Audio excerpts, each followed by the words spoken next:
It was 2:47 in the morning when the old black telephone on a wooden desk began to ring inside a lonely police station buried deep in the Himachal snow. Outside, the wind was cold enough to make trees whisper like living things, and a half-burnt lantern threw trembling shadows on the wall. Constable Ravi picked up the receiver, expecting another drunk prank call. Instead, a soft voice, young, frightened, barely a whisper, filled the static. "He's here," the girl said. "He's inside the house." The words cracked like fragile glass. Before Ravi could reply, the call ended with a faint sound, not a scream, not silence, just the dull thud of something heavy falling. Ravi froze, phone in hand, staring at the empty line that still hummed faintly, as if the air itself was holding its breath. 3 days later, police found a shattered phone near a frozen lake 2 kilometers from a quiet hill cottage. The snow was untouched except for a set of footprints that stopped halfway across the ice. No prints returned. No body. Only the faint scent of perfume and a single red letter pinned under a rock that said, "The truth sleeps beneath the lake." The missing girl was Aarushi Mehta, 22 years old, a final year psychology student. She lived alone in a cottage once owned by her grandparents. Her parents worked abroad, visiting once a year. To her neighbors, Aarushi was the picture of peace, a kind, polite girl who smiled at shopkeepers, helped children with homework, and took long evening walks near the lake with a book in hand. But those who knew her closely said something had changed in her over the past few months. Her eyes had grown tired, her smile shorter. At night, she kept all the lights on, even when she slept. It had started 3 months before the call. One morning, Aarushi found an envelope under her door. No name, no address. Inside was a piece of white paper, words written in red ink, "You can't hide the truth forever." She thought it was a prank, laughed it off, threw it away. A week later, another letter came. Same message, same handwriting, same ink. This time she showed it to her best friend Ria. Ria shook her head, smiling nervously. "You study psychology, Aarushi. Maybe your mind is playing games." Aarushi wanted to believe that. But the next letter appeared inside her house, left neatly on the kitchen table when she came home from college. That night she didn't sleep. The next morning, she noticed the window latch was broken from the inside. From that day forward, fear settled into her life like dust, quiet, invisible, everywhere. She started hearing faint knocks at midnight. Sometimes a shadow outside the window, sometimes the smell of perfume she didn't own. She stopped inviting friends over. Her days grew smaller. She stopped posting on social media. Finally, on December 10th, she walked into the small local police post, her diary clutched under one arm. "Someone's following me," she told the officer. "Someone knows where I live." The officer took down her name and wrote half-heartedly in his logbook, "Any proof?" She showed him the letters. He shrugged. "Could be a prank. Don't worry, we'll send a patrol." No one ever came. 2 days later, it snowed heavily. Aarushi stayed indoors all day. In her phone's recorder, she saved a voice note. "If anything happens to me, please check the red letters." Her voice was calm, steady, tired. That night, she made the final call. "He's here, he's inside the house." When Inspector Dev Sharma reached the scene at dawn, snowflakes danced under the Jeep's headlights. Inside the cottage, the front door was wide open, the fireplace cold. The table was overturned. A teacup lay shattered on the floor, and on the wall, one red letter pinned by a kitchen knife, "The truth sleeps beneath the lake." Dev, a man of 45 with 20 years in service, had seen death, cruelty, and lies. But this scene felt different, too silent, too deliberate. There was no body, no blood, no sign of a struggle. Only a strange stillness, as if time itself had paused mid-breath. They searched the house for hours. In Arushi's drawer, they found her diary. The first pages were ordinary, college notes, poems, sketches. But the last few entries turned dark. She wrote about a man watching her, about red letters appearing even after she burned them. And the final line said, "I know who he is. He's been in my house before." The signature below was shaky, written in fear. The next day, divers broke through the ice of the lake. Beneath the surface, they found nothing but weeds, until one of them noticed something glinting near a rock. It was a small bracelet, her bracelet. Dev took it in his glove hand, looked at the snow-covered cottage across the lake, and whispered, "Where are you, Aarushi?" The investigation widened. Background checks revealed that years earlier, Arushi's mother, Dr. Nina Mehta, had worked as a criminal psychologist in Delhi. She had testified in court against a man named Rohit Bakshi, a sociopath convicted of kidnapping and attempted murder. The trial had made headlines because Rohit had stared at Nina during his sentencing and said, "You'll pay. Not today, not tomorrow. But one day, I'll take from you what you love most." Rohit served 10 years in prison. He was released for good behavior 6 months before Aarushi disappeared. When Dev's team checked recent records, they found that a man named Rajiv Verma had rented a small house 20 kilometers away. Same height, same build, same eyes. It was Rohit, using a new name. They raided the house at night. Rohit wasn't there. The house was spotless except for a small study room. Inside, a table, a notebook, and a USB drive labeled Truth. Dev played the files. They were voice recordings. Rohit spoke in a calm, eerie tone. "Truth is not justice," he said in one. "Justice is punishment. Truth is the reason for punishment. People think they can bury truth, but truth remembers faces." Another file contained Arusha's name. "The daughter of the woman who ruined me," he whispered. "She has her mother's eyes." Dev clenched his fists. He had seen monsters before, but Rohit's voice carried a different kind of darkness, the kind that enjoys silence. The last recording was dated December 12th, the night of Arusha's disappearance. Rohit's voice was trembling. "She looked at me and said, 'You can't escape truth, Rohit. It's inside you.' And then, everything went dark. I don't know where she went. I swear I don't know." That was the end of the file. No one could explain what happened next. Forensic teams found traces of footprints inside Arusha's living room, but none leading out. No fingerprints, no blood, nothing. It was as if both predator and prey had simply dissolved into the cold night. News channels picked up the story. The vanishing girl of Shimla. The red letter mystery. For weeks, the town buzzed with theories. Some said she had run away. Others whispered of revenge, of ghosts, of curses. Dev refused to close the case. Something in him, the old, stubborn voice that had kept him a policeman all these years, told him there was more. Winter passed into spring. Snow melted into streams. And one morning, as sunlight touched the lake again, an envelope appeared on Dev's desk.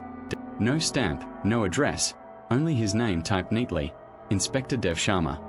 Inside, one line written in red ink, "Truth doesn't die. It waits." Attached was a photograph. A temple courtyard. In the photo stood a girl, Aarushi. Her hair was longer, her shawl white, her face calm.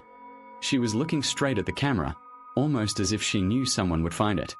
In her hand, a folded red letter. Dev's heart pounded. The photo was time-stamped 2 days after her disappearance. He rushed to the temple where the picture had been taken, 50 kilometers away. The priest there remembered a girl in white who had come early one morning, prayed silently, and left without a word. She had looked peaceful, almost glowing. There was something about her, the old priest said. Like she wasn't afraid anymore. Dev drove back through the winding roads, the mountains watching silently as the wind carried whispers he couldn't ignore. Who had taken the photo? Why had it been sent to him? When he reached the station, something even stranger awaited him. A man was sitting on the bench near the complaint desk, unshaven, pale, trembling. It was Rohit Bakshi. When Dev entered, Rohit stood up slowly. "I need to talk," he said, voice shaking. Dev's men surrounded him. "You're under arrest," one officer barked. Rohit smiled faintly. "I know. That's why I came." They handcuffed him, sat him in the interrogation room. Dev watched through the glass as Rohit stared at the empty wall for a long minute. Then he spoke quietly. "She came to me last night. She told me to tell the truth." Dev frowned. "Who came to you?" "Aarushi," Rohit whispered. "She forgave me." The room went silent. Rohit lifted his eyes, tears trembling on his lashes. "I tried to run from it all. But she wouldn't let me. She said forgiveness is heavier than punishment. He confessed to every crime, the stalking, the letters, the break-in, the threats. But when asked what happened that night, he only said, "She disappeared in front of me. Like the darkness swallowed her." Dev didn't believe in ghosts. But something in Rohit's voice, that strange mixture of relief and terror, made him hesitate. After the confession, Rohit was placed in a holding cell. Dev stayed back late that night, reading Arushi's diary again. Her words, written months ago, echoed like prophecy. Truth doesn't shout. It waits. Outside, thunder rolled over the mountains, and the wind through the trees sounded like someone whispering her name. That night rain drowned the valley, heavy, relentless, washing the hills in silver threads as Inspector Dev sat alone at his desk staring at the photograph of Aarushi under the lamp's yellow light, unable to decide whether the calm in her eyes comforted him or accused him, for they were not the eyes of a frightened victim but of someone who already knew the ending of her story. And down the corridor Rohit Bakshi lay awake on the cell floor whispering to himself, words the guards could not quite catch until one of them leaned closer and heard the same 7 words that had begun everything. "He's here, he's inside the house." And when Dev walked in, the man looked up, sweat glistening on his forehead, murmuring that she was there, that she never left, that she had told him the truth cannot be buried because it lives inside the one who denies it. And Dev, hardened by years of investigation yet suddenly unsure of his own logic, told himself it was guilt speaking, nothing more, guilt twisting. Memory until it created a voice, but even as he turned away the lights flickered, the old generator coughed, and for a second he thought he smelled the faint trace of snow-wet perfume drifting through the corridor. When the power steadied again, Rohit sat perfectly still, lips parted, eyes fixed on the corner as if watching someone Dev could not see, and by dawn he was dead, lying on his back with a small half-smile that looked disturbingly like peace. The report said cardiac arrest. Dev read it twice, folded it, and felt the heavy stillness that comes when reason meets something larger than reason. Outside, the storm had washed the lake clean, and somewhere among the pine trees a bell from the hillside temple kept ringing, thin and distant, like a reminder that silence also speaks. Weeks passed, but Dev could not let it go. He went through every scrap of evidence again, every red letter, every photograph, every page of the diary, until one night he noticed something he had missed. Between 2 pages near the end was a loose sheet written in haste. "If I disappear, don't look for me, look for him. He hides in plain sight," the last 2 words underlined twice. Plain sight. Dev drove back to Rohit's rented house, now sealed with police tape faded by rain, broke the lock, stepped inside, and searched the walls inch by inch until his torch beam caught the edge of a mirror slightly detached from the plaster. Behind it, a small cavity, a tin box, inside the box a flash drive and a folded photograph. The photo showed Aarushi standing beside a little boy, Rohit's son from years ago, her hand on his shoulder, both smiling. On the back someone had written, "He who breaks others to hide his cracks will one day face his own reflection." The flash drive held one short video recorded the night she vanished. Candlelight trembling, a glimpse of her face, calm, steady, her voice saying softly, "Truth isn't what you hide, Rohit, it's what you carry until it destroys you." And then the candle went out and the frame turned black. The file ended at 2:47 a.m., the minute of her call. Dev sat for a long time with the glow of the screen fading on his face, realizing she had planned everything, not to take revenge but to force confession, to make truth its own witness. She had set her trap not with weapons but with understanding, psychology turned mirror. The next morning he drove back to the frozen lake, now half melted into spring water, stood at the edge where her footprints had once stopped, and for the first time in months allowed himself to speak aloud. "You did it, child. You turned fear into truth." The breeze rose, and for a heartbeat he thought he heard her answer, a whisper folded into the wind. He left the bracelet there, resting on the wet stones, and walked away without looking back. Officially the file closed, but inside the department the story spread, officers reading it not as a ghost tale but as a lesson in persistence. Dev compiled every note, every letter, and titled the report The Hidden Truth. Years later it would be used to train new recruits, teaching them that evidence can lie but patterns never do, that truth, though silent, keeps repeating itself until someone listens. Time moved on, Dev retired, moved to a smaller town by the plains, lived quietly with the hum of ceiling fans and the smell of old paper, and on his desk he kept 2 things, a red letter that said truth doesn't die, it waits, and the small bracelet from a lake. Sometimes, during storms, he would look into the dark window and see his reflection blurred by rain and think of the mirror behind which he had left a final clue.